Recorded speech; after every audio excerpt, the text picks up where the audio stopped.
എന്റെ ഇഷ്ടങ്ങൾ എന്റെ ഫാമിലിക്ക് അറിയാം. Family wedding centre, Kunnamangalam, Vadakara, Manjeri, Meppadi, Tirur, Perinthalmanna and UAE. ഇന്നലെ ആലപ്പുഴയിൽ നവകേരള സദസ്സിലുമായി ബന്ധപ്പെട്ട് യാത്ര ചെയ്ത മുഖ്യമന്ത്രിയുടെയും മന്ത്രിമാരുടെയും വാഹനത്തിന് സമാധാനപരമായി വഴിയരികിൽ നിന്ന് കരിങ്കൊടി കാണിച്ച പ്രവർത്തകരെ മുഖ്യമന്ത്രിയുടെ ഗൺമാനും സഫാരി സൂട്ടിട്ട പോലീസ് ക്രിമിനലും കൂടി ക്രൂരമായി മർദ്ദിക്കാനുണ്ടായത്. വലിയ വടി ഉപയോഗിച്ചുകൊണ്ടാണ്, മാരകായുധം പോലുള്ള വലിയ വടി ഉപയോഗിച്ചുകൊണ്ടാണ് വിദ്യാർത്ഥികളായ 2 പ്രവർത്തകരെ ക്രൂരമായി ആക്രമിച്ചത്. വിഷ്വലിൽ നിന്ന് വളരെ വ്യക്തമാണ്. പോലീസ് അവരെ അറസ്റ്റ് ചെയ്ത് അവരെ മാറ്റി നിർത്തി പോലീസിൻ്റെ കസ്റ്റഡിയിൽ അവരിയ്ക്കുമ്പോഴാണ് മുഖ്യമന്ത്രിയുടെ ഗൺമാനും മറ്റ് അദ്ദേഹത്തിൻ്റെ കൂടെ എസ്കോർട്ട് പോയ പോലീസ് ക്രിമിനലുകളും കൂടി ഇവരെ രൂക്ഷമായി ആക്രമിച്ചത്. 2 കുട്ടികളെയാണ്, 2 വിദ്യാർത്ഥികളെയാണ് മാരകമായ വടി ഉപയോഗിച്ച് ഇവരാക്രമിച്ചത്. മുഖ്യമന്ത്രി ക്രിമിനലുകളെ കൊണ്ടുനടക്കുകയാണ്. പോലീസിലെ അറിയപ്പെടുന്ന ക്രിമിനൽ പശ്ചാത്തലമുള്ള ആളുകളെയാണ് കൂടെ കൊണ്ടുനടക്കുന്നത്. അവരാണ് ഈ അക്രമം നടത്തിയത്.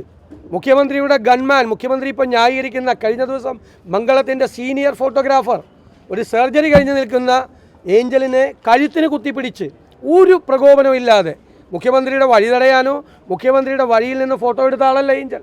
അയാളുടെ കഴുത്തിന് ഒരാവശ്യമില്ലാതെ കുത്തിപ്പിടിച്ച കല്ലിയൂർ സ്വദേശി അനിൽ എന്ന് പറയുന്ന മുഖ്യമന്ത്രിയുടെ ഗൺമാനാണ് ഞങ്ങളുടെ കുട്ടികളെ ആക്രമിച്ചത്. മറ്റൊരു തിരുവനന്തപുരം സ്വദേശി സന്ദീപ്. ബാക്കിയുള്ളത് ഈ സഫാരി സൂട്ടിട്ട ക്രിമിനൽ. എല്ലാവരെക്കുറിച്ച് ഞങ്ങൾക്കറിയാം. എല്ലാവരുടെയും ക്രിമിനൽ പശ്ചാത്തലവും ഞങ്ങൾക്കറിയാം. ഇനി ഞങ്ങളും ജീവൻ രക്ഷാപ്രവർത്തനം മുഖ്യമന്ത്രിയുടെ ഭാഷയിൽ ആരംഭിക്കേണ്ട സ്ഥിതിയിലേക്കാണ് കാര്യങ്ങൾ കൊണ്ടുപോകുന്നത്. ഈ മുഖ്യമന്ത്രി എന്നിട്ട് പരസ്യമായി ഇവരെ സംരക്ഷിക്കുകയാണ്. അദ്ദേഹത്തിൻ്റെ സുരക്ഷയ്ക്ക് ഇന്നലെ എന്ത് അപകടമാണ് ഉണ്ടായത്? ഗവർണറുടെ വാഹനം SFIക്കാർ തടുത്തു നിർത്തി. ആ വാഹനത്തിന് കേടുപാടുണ്ടാക്കിയതുപോലെ മുഖ്യമന്ത്രിയുടെ സുരക്ഷയെ ബാധിക്കുന്ന എന്തെങ്കിലും ആ കുട്ടികൾ ചെയ്തോ?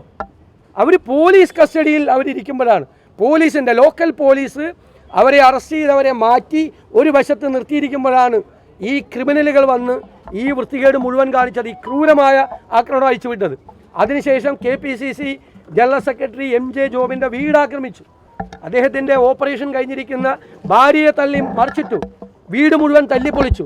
വീടിൻ്റെ അകം മുഴുവൻ ബഹളമുണ്ടാക്കി. ഈ ക്രിമിനലുകളെ പറഞ്ഞു വിടുകയാണ്. സമനില തെറ്റിയെന്ന് മുഖ്യമന്ത്രിയുടെ സമനിലയാണ് തെറ്റിയിരിക്കുന്നത്. കേരളത്തിലെ ജനങ്ങൾ ഇന്ന് ഏറ്റവും ശത്രുവായി കാണുന്നത് ഈ മുഖ്യമന്ത്രിയാണ്.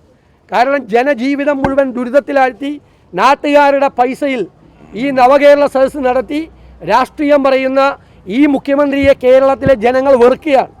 കേരളത്തിലെ ഏറ്റവും വെറുക്കപ്പെട്ട മുഖ്യമന്ത്രിയായി, ജനങ്ങളാൽ ആട്ടിയോടിക്കുന്ന മുഖ്യമന്ത്രിയായി പിണറായി വിജയന് പടിയിറങ്ങേണ്ടി വരും.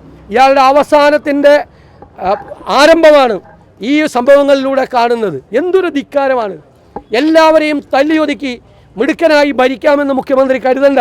ആ കസേരയിൽ അങ്ങനെ മറ്റുള്ളവർ, ഞാൻ നേരത്തെ പറഞ്ഞ ഇയാൾ സാഡിസ്റ്റാണ്. ആരാൻ്റെ മക്കളെ റൂട്ടിലിട്ട് തല്ലിക്കൊല്ലുമ്പോൾ, ചവിട്ടിക്കൂട്ടുമ്പോൾ അത് കണ്ട് ആസ്വദിക്കുകയും ആഹ്ലാദിക്കുകയും ചെയ്യുന്ന ക്രിമിനൽ മനസ്സുള്ള സാഡിസ്റ്റാണ് കേരളത്തിലെ മുഖ്യമന്ത്രി. അതുകൊണ്ട് ഈ ക്രിമിനലായ പോലീസുകാരെ മുഴുവൻ ഞങ്ങൾ അവരുടെ നാട്ടിലും ഈ സംസ്ഥാനത്ത് മുഴുവൻ അവരെ എക്സ്പോസ് ചെയ്യും. ഞങ്ങൾ വിചാരിച്ചാൽ അവനൊന്നും അവൻ്റെ വീട്ടിൽ നിന്ന് ഇറങ്ങില്ല പുറത്തേക്ക്. അതിനൊക്കെയുള്ള കോൺഗ്രസ്സുകാർ നാട്ടിലുണ്ട്. ഞങ്ങൾ പറഞ്ഞാൽ ഞങ്ങളിത് സംഘർഷഭരിതമാക്കരുത് എന്ന് കരുതിയാണ്. ഈ സംഘർഷം തെരുവിലേക്ക് കൊണ്ടുപോകരുത് എന്ന് ആഗ്രഹിച്ച് ഞങ്ങളാണ് സംയമനം പാലിച്ചത്.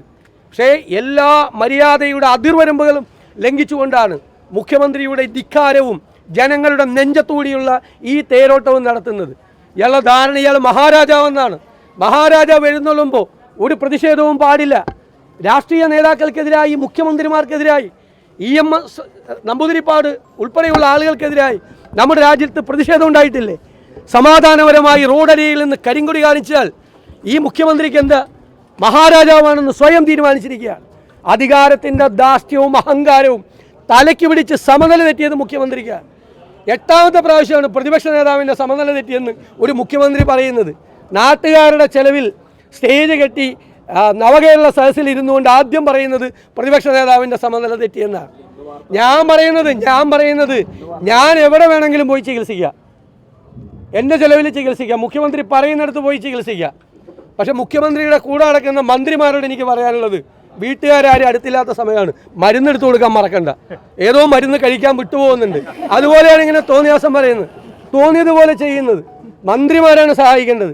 ഏതെങ്കിലും മരുന്ന് അദ്ദേഹം കഴിക്കാൻ മറന്നു പോകുന്നുണ്ട് എന്നാണ് എനിക്ക് സംശയം. ആ മരുന്നെടുത്ത് കൊടുത്ത് നാട്ടുകാരെ രക്ഷിക്കണമെന്നാണ് എനിക്ക് മന്ത്രിമാരോട് പറയാനുള്ളത്. ഇയാൾക്ക് ആരെ കണ്ടാലും അപ്പോൾ സമനില തെറ്റിയെന്ന് തോന്നുക. അതെന്തിൻ്റെ അസുഖമാണെന്ന് എല്ലാവർക്കും അറിയാമല്ലോ. മറ്റുള്ളവരെ എല്ലാവരെയും കണ്ടു കഴിഞ്ഞാൽ അവരുടെ സമനില തെറ്റി എന്ന് പറയാം. എന്നിട്ട് സ്വന്തം MLA, സീനിയർ MLA അധിക്ഷേപിക്കുക, കോട്ടയം MPയെ അധിക്ഷേപിക്കുക. ഞാൻ വീണ്ടും കഥകളൊക്കെ പുറത്തു വരുന്നുണ്ട്. പറവൂരിലൊക്കെ നടന്ന സംഭവങ്ങളൊക്കെ പുറത്തു വരുന്നുണ്ട്. മൂടി വെച്ച സംഭവങ്ങളെല്ലാം പുറത്തു വരുന്നുണ്ട്. ആരെല്ലാമാണ് അപമാനിക്കപ്പെട്ടത് ഈ നവകേരള സദസ്സിലെന്നാണ്. ഇതെല്ലാം കഴിഞ്ഞ് വരുമ്പോൾ ഉത്തമരായ കമ്മ്യൂണിസ്റ്റുകാർ ആരും ഇവരുടെ കൂടെ ഉണ്ടാവില്ല. കാരണം ഇത് കേരളത്തിൻ്റെ കമ്മ്യൂണിസത്തെ കേരളത്തിൻ്റെ മണ്ണിൽ കുഴിച്ചു മൂടാനുള്ള ഇയാളുടെ അവസാനത്തെ യാത്രയാണ്. ഒരു സംശയവും വേണ്ട. അതിന് ഞങ്ങൾ അതിൻ്റേതായ അർത്ഥത്തിൽ തന്നെ നേരിടും. അത് സംയമനം പാലിക്കുന്നതിന് പരിധിയുണ്ട്. ഇനി ഇതിൻ്റെ അപ്പുറത്തേക്ക് പോകാൻ പറ്റില്ല. ഇപ്പം ഇത് ഈ ഭാഗത്ത് നടക്കുന്ന സമയത്ത് ആ സ്വീകരിക്കേണ്ടി വരുമല്ലോ. ഉറപ്പല്ലേ സ്വീകരിക്കലും ഞങ്ങളെ ആളുകൾ ചോദ്യം ചെയ്തു തുടങ്ങൂലേ.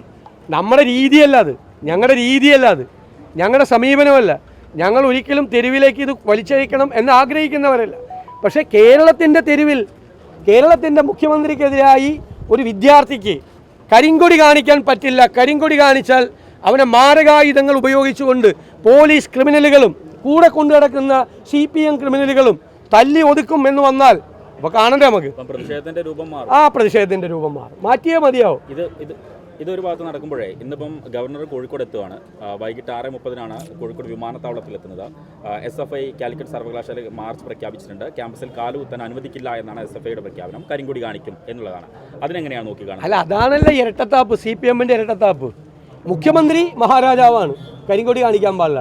എന്നിട്ട് ഗവർണറെ കരിങ്കൊടി കാണിക്കാൻ കൂടുതലുള്ള ആളുകളെ വിടുക. ഈ കേരളത്തിലെ ജനങ്ങൾ ബുദ്ധിയില്ലാത്തവരാണെന്നാണോ ഈ മുഖ്യമന്ത്രി ധരിച്ചിരിക്കുന്നത്? അവർ കാണുകയല്ലേ, കരിങ്കൊടി കാണിക്കുന്ന 2 പേരെ ക്രിമിനലുകൾ തല്ലി ഒതുക്കുന്നു വഴിയരികിൽ നിന്ന്. എന്നിട്ട് SFIക്കാരെ കരിങ്കൊടി കാണിക്കാൻ വേണ്ടി, ഗവർണർക്കെതിരായിട്ട് കരിങ്കൊടി കാണിക്കാൻ വേണ്ടി കാലിക്കറ്റ് ക്യാമ്പസിലേക്ക് വിടുന്നു. എന്തൊരു വിരോധാഭാസം. അത് മാതൃകാ പ്രവർത്തനവും മറ്റത് ജീവൻ രക്ഷാ പ്രവർത്തനവും. ആ മാതൃകാ പ്രവർത്തനമാണ് ഗവർണറുടെ കാറ് തകർക്കുന്നത് ആണോ? എന്നിട്ട് എന്തിനാണ് മാതൃകാ പ്രവർത്തനം നടത്തിയ ആളുകൾക്കെതിരായി ഗവർണർ ഒന്ന് വിരട്ടിയപ്പോൾ പേടിച്ചു പോയല്ലോ മുഖ്യമന്ത്രി. ജാമ്യമില്ലാതെ കേസെടുത്തല്ലോ മുഖ്യമന്ത്രിയുടെ പോലീസ്. ആദ്യം ജാമ്യമുള്ള കേസെടുത്തു, നിസ്സാര കേസെടുത്തു. ഗവർണറെന്ന് റോട്ടിലിറങ്ങി വിരട്ടിയല്ലോ. DGPയെ വിളിച്ചൊന്ന് വിരട്ടിയപ്പോൾ പേടിച്ചു പോയത് ആരാ? മുഖ്യമന്ത്രിയല്ലേ. പേടിച്ചു പോയപ്പോൾ കേസെടുത്തല്ലോ. ജാമ്യമില്ലാത്ത കേസെടുത്ത് SFIക്കാർ ജയിലിലല്ലേ കിടക്കുന്നത്. അപ്പോൾ ഈ മാതൃകാ പ്രവർത്തനം നടത്തിയ SFIക്കാർ എന്തിനാ ജാമ്യമില്ലാത്ത കേസെടുത്തത്? ഗവർണർ വിരട്ടിയപ്പോൾ പേടിച്ചു പോയി. അത്രയേ ഉള്ളൂ. കേരളം കണ്ട ഏറ്റവും ഭീരുവായ മുഖ്യമന്ത്രിയാണ് പിണറായി വിജയൻ. ഇയാളുടെ ഇൻസെക്യൂരിറ്റിയാണ്, ഇയാളുടെ അരക്ഷിതത്വ ബോധമാണ് ഇയാൾ ഈ മറ്റുള്ളവരെ ആക്രമിക്കാൻ വേണ്ടി ആളുകളെ വിടുന്നത്. ലോകം കണ്ട എല്ലാ ഏകാധിപതികളും ഇതേ സ്വഭാവക്കാരായിരുന്നു, ഭീരുക്കളായിരുന്നു. കേരളം കണ്ട ഏറ്റവും ഭീരുവായ മുഖ്യമന്ത്രിയാണ്. ഇയാൾക്ക് എല്ലാവരും പേടിയാണ്. അതിനാണ് ഈ 2200 പോലീസുകാരാണ് നവകേരള സദസ്സിന് സെക്യൂരിറ്റി. ശബരിമലയിൽ വിടാൻ പോലീസില്ല. 45 പോലീസ് വാഹനത്തിൻ്റെ അകമ്പടി എൻ്റെ ആൾക്കൂട്ടത്തിൻ്റെ ഇടയിൽ നിന്നുകൊണ്ടാണ് നമ്മളെ ഭീഷണിപ്പെടുത്തുകയാണ്. ഞാൻ പണ്ട് ഊരിപ്പിടിച്ച വാളിൻ്റെ ഇടയിൽ കൂടെ നടന്നാന്ന് പറയാം നമ്മളോട്. ഈ ഗവർണർക്കെതിരായ പ്രതിഷേധത്തിന് SFI പറയുന്ന കാരണം ഈ സർവകലാശാല സെനറ്റിലേക്ക് സംഘപരിവാർ അനുകൂലികളെ നിയമിക്കുന്നു. അതിന് ശുപാർശ ഞങ്ങൾ അതിശക്തിയായി അതിനെ എതിർത്ത കാര്യമാണ്. SFIക്ക് അതിനെ എതിർക്കാനുള്ള പൂർണ്ണമായ സ്വാതന്ത്ര്യമുണ്ട്. ഞങ്ങൾ കരിങ്കൊടി കാണിക്കുന്നത് മുഖ്യമന്ത്രി പറയുന്നത് പോലെ ക്രിമിനൽ ആക്ടിവിറ്റിയാണെന്ന് ഞങ്ങൾ പറയില്ല. ഞങ്ങൾ SFIക്കാർ കരിങ്കൊടി കാണിച്ചതിന് ഞങ്ങൾ എതിർത്തില്ല. പക്ഷെ ഒരു കാര്യം ആലോചിക്കണം, ഗവർണർ സ്ഥാനത്ത് ഇരുന്നുകൊണ്ട് സംഘപരിവാറുകാരെ സെനറ്റ് മെമ്പർ ആക്കിയെങ്കിൽ ആ ലിസ്റ്റ് തയ്യാറാക്കി കൊടുത്ത ആരാന്നറിയോ? ഗവർണറുടെ സ്റ്റാഫിൽ, പേഴ്സണൽ സ്റ്റാഫിലുള്ള തിരുവനന്തപുരത്തെ അറിയപ്പെടുന്ന ഒരു സംഘപരിവാർ നേതാവാണ്. ആ സംഘപരിവാർ നേതാവിനെ മുഖ്യമന്ത്രിയും ഗവർണറും തമ്മിൽ ഒക്കെ ചങ്ങായിമാരായിരുന്ന കാലത്ത് മുഖ്യമന്ത്രി പിണറായി വിജയൻ അപ്പോയിൻ്റ് ചെയ്ത ആളാണ് ഈ തിരുവനന്തപുരത്ത് അറിയപ്പെടുന്ന സംഘപരിവാർ നേതാവ്. അയാളാണ് ഈ സെനറ്റിലേക്ക് ഈ സംഘപരിവാർ ആളിനെ വെച്ചത്. അന്ന് ഇയാളുടെ ഈ ഫാസിസ്റ്റ് വിരുദ്ധം എവിടെ പോയി? ഈ മുഖ്യമന്ത്രിയുടെ എവിടെ പോയി? അന്ന് ഞങ്ങൾ പറഞ്ഞാണെന്ന് ഈ സംഘപരിവാർ നേതാവിനെ ഗവർണറുടെ സ്റ്റാഫിൽ വെക്കുന്നത് അപകടമാണെന്ന് പറഞ്ഞപ്പോൾ അന്ന് അങ്ങോട്ടും ഇങ്ങോട്ടും മധുരപലഹാരം കൊടുത്തുവിടുന്ന കാലമാണ്. ഗവർണറെ കൊണ്ട് എല്ലാ നിയമവിരുദ്ധ പ്രവർത്തനവും നടത്തിക്കുന്ന കാലമാണ്. അന്ന് ഇത് ഒപ്പിട്ട് കൊടുത്തത് പിണറായി വിജയനാണ്. ആദ്യം പിണറായി വിജയൻ്റെ വീട്ടിലേക്ക് മാർച്ച് നടത്തിട്ട് ഇപ്പം അന്ന് യൂത്ത് കോൺഗ്രസ് അല്ലെങ്കിൽ KSUക്കാർ ഷൂ പറഞ്ഞത് ഇപ്പം തിരുത്തണ്ടായിരുന്നു എന്ന് തോന്നുന്നുണ്ടോ? അല്ലല്ല, ഞങ്ങൾ ഒരക്രമം നടത്താനും ആരെയും പറയില്ല. ഞങ്ങൾ കുട്ടികളോട് എല്ലാം പറഞ്ഞിരിക്കുന്നത് ഒരു കടലാസ് പോലും ചുരുട്ടി എറിയണമെന്നാണ് പറഞ്ഞിരുന്നത്. പക്ഷേ വീണ്ടും വന്ന് ഞങ്ങളുടെ കുട്ടികളെ ക്രൂരമായി ആക്രമിക്കുമ്പോൾ ഞങ്ങൾക്ക് പ്രതിരോധിക്കാതിരിക്കാൻ കഴിയാത്ത അവസ്ഥയിലേക്ക് ഞങ്ങൾ എത്തിയിരിക്കുന്നു. ഞങ്ങൾ പ്രതിരോധിക്കും. പിന്നെ ഈ മുഖ്യമന്ത്രിയുടെ കൂടെ നടക്കുന്ന ഈ ക്രിമിനലുകളായ മുഴുവൻ പോലീസുകാരെയും ഞങ്ങൾക്കറിയാം, ഞങ്ങൾക്ക് അവരുടെ ഐഡൻറ്റിറ്റി മുഴുവൻ അറിയാം. അവനൊക്കെ ഒന്ന് വിചാരിച്ചേക്ക് എല്ലാ കാലത്തും മുഖ്യമന്ത്രിയുടെ കസേരയിൽ ഈ മഹാരാജാവ് ഉണ്ടാവില്ല എന്ന് അവരെല്ലാം ഓർത്തിരുന്നത് നന്നായിരിക്കും. Vadakara store wholesale and retail. നിങ്ങളുടെ വീടുകൾക്ക് ആവശ്യമായ വീട്ടുപകരണങ്ങൾ മൊത്തമായും ചില്ലറയായും വിൽക്കപ്പെടുന്ന വടകരയിലെ ഏക സ്ഥാപനം. പ്ലാസ്റ്റിക് ഐറ്റംസ്, പ്രമുഖ കമ്പനികളുടെ ഹോം അപ്ലയൻസുകൾ, മറ്റുൽപ്പന്നങ്ങൾ, ക്ലീനിംഗ് ഐറ്റംസ്, പണിയായുധങ്ങൾ, സ്റ്റീൽ പാത്രങ്ങൾ, വിവിധ കമ്പനികളുടെ അലൂമിനിയം പാത്രങ്ങൾ, ചെയറുകൾ, കോവണികൾ എന്നിവയുടെ വിവിധ തരത്തിലുള്ള ശേഖരവുമായി വടകര സ്റ്റോർ.